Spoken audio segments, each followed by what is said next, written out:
রাজনৈতিক অঙ্গনে নতুন করে আলোচনার জন্ম দিয়েছেন এনসিপির উত্তরাঞ্চলের মুখ্য সংগঠক সার্জিস আলম।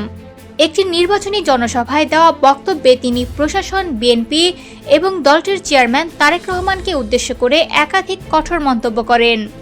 সার্জিস আলম বলেন, প্রশাসন যদি সুষ্ঠু ও নিরপেক্ষ নির্বাচন নিশ্চিত করতে ব্যর্থ হয় তাহলে তাদের চেয়ারে থাকার অধিকার থাকবে না।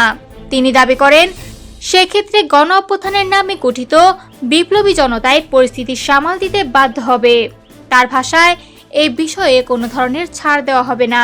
তিনি আরো বলেন, বাংলাদেশ একটি বড় অভ্যুত্থানের মধ্য দিয়ে গেছে, যেখানে হাজারের বেশি মানুষ জীবন ও রক্ত দিয়েছে।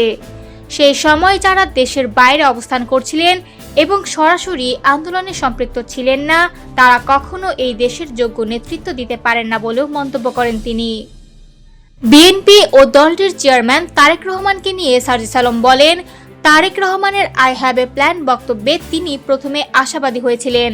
তার ধারণা ছিল নতুন রাজনৈতিক সংস্কারের একটি সুস্পষ্ট পরিকল্পনা সামনে আসবে। তবে বাস্তব পরিস্থিতি পর্যবেক্ষণ করে তিনি প্রশ্ন তোলেন, এই পরিকল্পনার প্রকৃত উদ্দেশ্য কি?